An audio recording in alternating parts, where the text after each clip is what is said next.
everybody. Thank you for joining us for another episode. Whether you are listening to this podcast or you are watching us on YouTube, we are so glad you are here. And we encourage you to download the show notes and follow along if you can. My name is Amber Jordan, and I am here with Dr. Michael David Morales, aka Mo. Hey, what's going on, Amber? It's good to be here, as always, to talk about leadership. I got my cup of coffee. Let's do this. Well, in last week's episode, Effective Leaders Rise to the Challenge, we talked about how to identify problems, and we gave our listeners a few ways to be ready to rise to the challenge. But as always, you had a lot more to say about this topic, so we decided to make it a two-part series and really hone in on what it means to rise to the challenge and what, after we've learned how to do that, what we can do next. So today's episode, we titled Effective Leaders Live for the Challenge. And I can tell you already, I am really excited about this topic because, as you know, I love a challenge. I'm a type 8 on the Enneagram, which is called the Challenger, and that could not be more true of me, as you know. So I love to play games on my phone, and I'm not going to tell you how often I play games because you're going to tell me I need to spend more time reading books.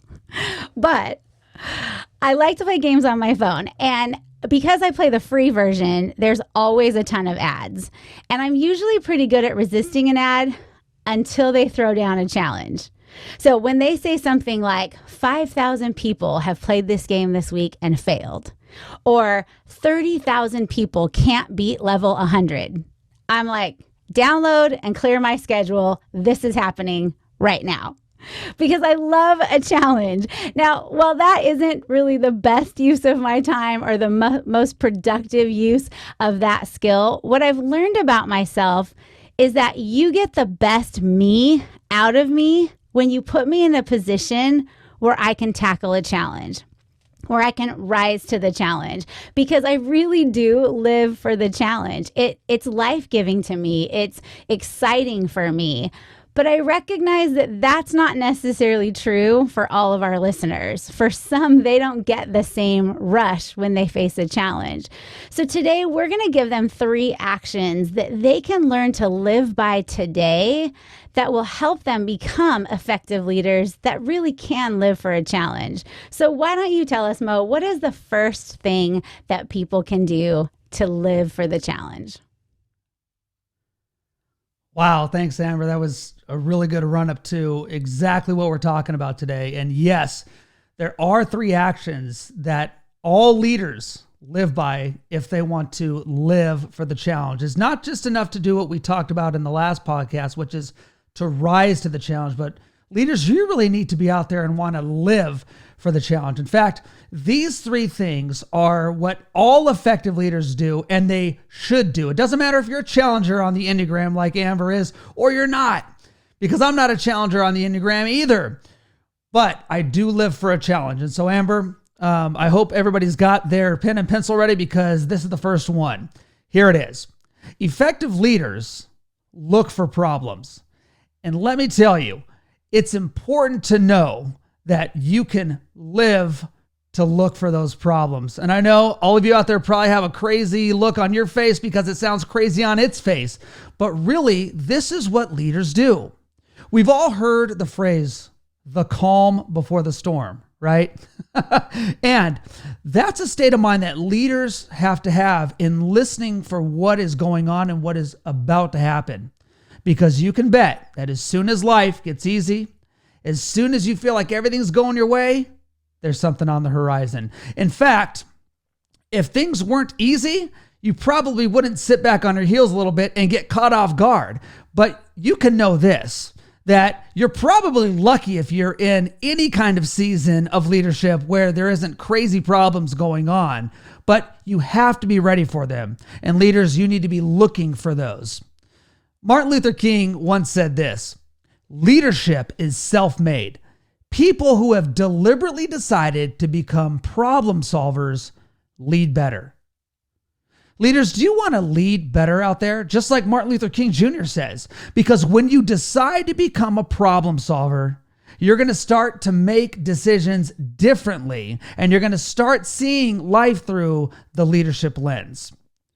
Nobody's going to do it for you, And actually, most people are trying to stay as far away from problems as possible, right?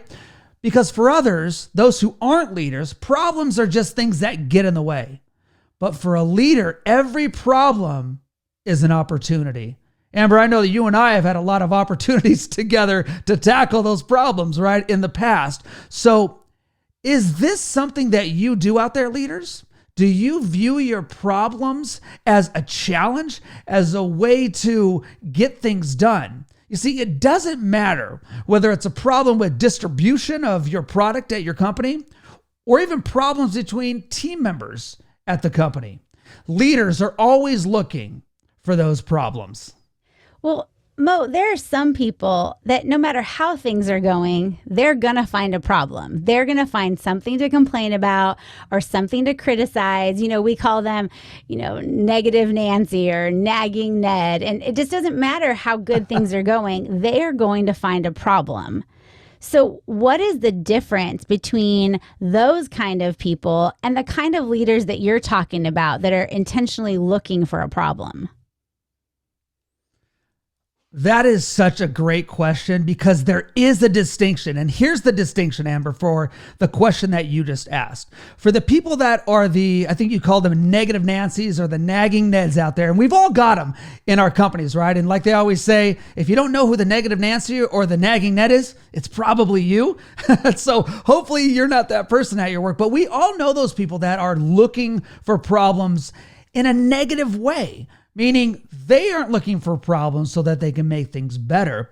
They're looking for problems so that they can whine, complain, and make excuses. And Amber, you know that my second set of 3 is always don't whine, don't complain, don't make excuses.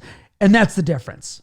Leaders, the men and women who are taking on the responsibility and looking for the problems in a company or on a team, they're the ones that are looking because they want to get in front of those problems. They want to tackle those problems.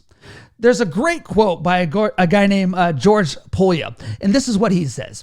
It's better to solve one problem 5 different ways rather than solve 5 problems one way. Leaders, is that the kind of leader that you are? And are you the kind of person who looks to solve problems in a different way, or are you set in your ways? Because you want to view problems and solve them from a variety of different ways. Don't be stuck in your ways. Don't be stuck in one way of doing things. You see, if you have that kind of my way or the highway thinking, and again, we all know those people. Leaders, you cannot be a my way or the highway kind of leader because then you're going to just slip into management mode. You're not going to go very far in leadership with that kind of attitude, which brings me to a sub point on this first main point, which is this. When you're looking for problems, you always need to keep your ego in check. You got to do that, leaders. Sometimes you as a leader, you're going to end up being the problem. And that's usually when you let your ego get in the way because you want it to be your way. You know the best way to do things. It doesn't matter what other people say. You just give them lip service. You're just nodding while they're saying what we can do to solve a problem. And you're just thinking, yeah, just get through what you're saying so that I can do things the right way, which is my way. Leaders, you can't do that. I mean, talk about qualities and attributes to have as a leader. You got to ask yourself different kinds of questions. And here's the questions that you need to ask yourself. Here they are. First questions of the day. Am I the kind of person who gets things done? It's not about your ego. It's about getting things done however you get them done. You're just looking for the best way to do it. Next question is this. How is my attitude around the people who look to me as a leader? Leaders, do you make excuses? Because Amber, we got to remember this. Just because there's a problem, it doesn't always mean that you're going to have a solution right away. I mean, wasn't it like that for you and me when we were first tackling the issues with your company? Yeah, absolutely. And so you can deter from looking at problems in the right way and kind of skew towards the wrong way. But I would say this, you need to keep your thinking in the right direction. Leaders, there's a lot of problems out there waiting for you, and you need to address those problems. And because you address them, and just because you address them, doesn't mean that you're going to solve them right away. But if you don't identify those problems, then when you finally deal with them, when you finally get around to them, well, that's when they are going to be rearing their ugly heads and saying, we're sitting right here. Here's some problems. You should have been looking for me. And things are going to be worse. It never gets better. And so I'd end this point with this, Amber. Leaders need to take initiative. They need to ask the hard questions. Leaders, you need to look for areas in your company that others refuse to explore. If you start there, you're going to be in good company with a lot of problems because the problems are there. Trust me, your people know it. You probably even know right now, you're probably thinking, Mo, I know the problems that my company should be addressing. And you know what? If you get in front of those and start addressing them, people are going to start looking to you. You just need to give yourself enough time. You need to be inquisitive about those problems. Don't just rush in and tackle them, but get to know them a little bit. Trust me, if you haven't done this, those problems, they're not going to go away. They're just going to get bigger. But over time, if you tackle those problems little by little, they're going to start to get smaller, maybe even just a little bit. And that's what makes the problem even easier to deal with. Not completely easy, but at least a little bit easier. And I would rather have a lot of small problems than a lot of big problems. And all the small problems, Amber, are going to turn into bigger problems if we don't address them. So do what others don't. Do what others won't. Look for the problems, get them on your radar, and get to working on them. Well, and once you start looking for them, you are for sure going to find them, especially if you're looking for the problems, like you said, that no one else is willing to look for. You go looking, you're for sure going to find them. So then what is the next thing that we need to do after we go looking for problems? What's the second thing that effective leaders need to do? Yeah, Amber, here it is. The second thing that effective leaders do is this. Effective leaders major on the majors. And let me tell you, this was one of the favorite phrases of one of my mentors early on in life. He always said, Mo, you got to major on the majors and minor on the minors. Because leaders, you should always be looking for trouble. Again, you're the one who is looking for things so that you don't get blindsided. And it's easy to get bogged down in all the little stuff. But leaders are always evaluating and they're reevaluating. In fact, Andy Stanley says this, if it's worth doing, it's worth evaluating, right, Amber? How many times have you heard me say that before, right? I mean, that's just good soup. So the question is, leaders, are you evaluating the things that are going on in your company to find out what the major issues are that are facing your company? Can you distinguish those from the minor or the little issues? It seems easy enough, but you'd be surprised how many people get that wrong. In fact, Jim Rohn says this, learn how to separate the majors and the minors. A lot of people don't do this well simply because they major on the minor things. Leaders, are you this kind of leader? Are you the person who majors on the minors? If I were to ask you to write down the 2 or 3 major things that you're focusing on right now in your company, would you be able to do it? Would you be able to articulate that on paper or even in words? No matter where you are, as soon as you sit down, my encouragement is this, for you to take a few moments to evaluate what the major issues, the major things that you're dealing with that you should be focusing on at your work, at your company. And of course, there are different actions that we take in different seasons, but you know what? All of these problems we have to deal with because they're going to come up and they're going to come up frequently and all the time. They're not going to diminish. They're only going to multiply. And this is why, Amber, here it is. I'm a big fan of journaling, right? I love journaling. I have been journaling for as long as I can remember. I'm talking since I was a little kid.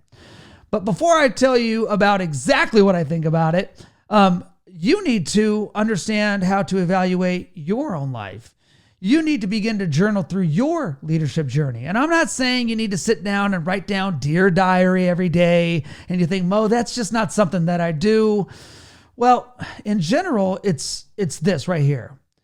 You need to learn how to approach life in a certain way. And leaders, if nothing else, you need to have a leadership journal, somewhere to write down the major issues and even the minor issues in your life. And Amber, didn't we see a lot of change in your leadership journey when you started journaling? Wow. I mean, it was an amazing difference because I would say consistent journaling is what made the huge difference because, like you, I journaled for a really long time, but I only journaled about certain things in certain seasons. If it was really big or a particularly challenging time, then I would journal about it. But when you started talking to me about journaling about everything all the time, making sure I captured thoughts, we'd have a conversation and you would say, I hope you've been journaling about that. And I'd be, oh, I am. And then I go home and journal really fast. But I didn't think about doing it all the time. And sometimes I would sit down and I'm like, I don't know what to say about this thing or this person, but I just kind of did it. But I built it into my life as a practice. And what I realized from being consistent at it is that what I used to think were the majors, the big problems, turned out to not be the problems at all. And we know that that's true, that the problem is usually never the real problem. But what I found in the journaling about everything, my interactions with people and my team and events and different things that I did, I began to notice that when I hit a problem, all of the things that I was thinking and feeling and doing leading up to that problem were the actual problem. Those were the majors. Those were where I needed to put my time and my intention so that, like we talked about last week, I could anticipate a problem. When I was only dealing with a problem when it was right in front of my face, I'm like, well, I don't know how this happened. This came out of nowhere. When I started journaling consistently and got like a whole year into it, I started to be able to recognize when a problem was on its way, and I could look back and say, oh, I haven't been investing in this area, or I didn't address that the way that I should have.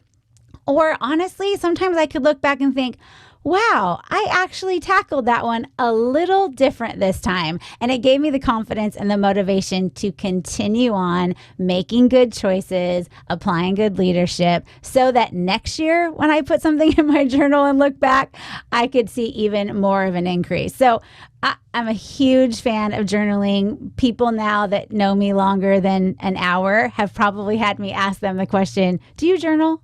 Because it's that important. And Amber, it's so important to write these things down. And just like you said, if you don't write those things down, you're going to end up not looking at the major issues. And you're going to minor on the things that you think are important, but you know that they're not. In fact, John Maxwell says that when you write these things down, you need to find somewhere to do it consistently. He's had in his house for years what he calls his thinking chair. And he literally sits there and he thinks and he journals and he does a lot of the thinking that he needs to do to understand and write down those majors in his life. Leaders, if you wake up every morning and know that you have a major vision or goal in front of you, then you're going to be at a huge advantage. But you know what? If you don't, you're going to be at a huge disadvantage. Because the best leaders that I know in the world, the men and women who are making a difference, they have a laser-like focus of their priorities that they need to fulfill to get the job done. And so that's my hope for you out there today, leaders. You know what? I don't care how you do it. You might scribble down some notes on a greasy pizza box. I don't know. You might use bullet form. You might even write out full paragraphs like I do. But whatever you do it on a daily basis. Because the action point is to major on the majors, and you can't do that, Amber, unless you write it down. And I know you've been so good about that in the past couple of years now that it has really changed the way that you do leadership, and it's made you even more effective and made your leadership lid, get to new levels and new heights. Yeah, so listeners out there, if you're not doing this, all I can say is take your cue from Nike and just do it. Just try it. Commit for a year of just being consistent, and you will see your effectiveness in leadership and in life change dramatically. So Mo, effective leaders look for problems. Effective leaders major on the majors. What is the third and final point of the day for being an effective leader? The third point of the day, Amber, is this: effective leaders employ problem solvers.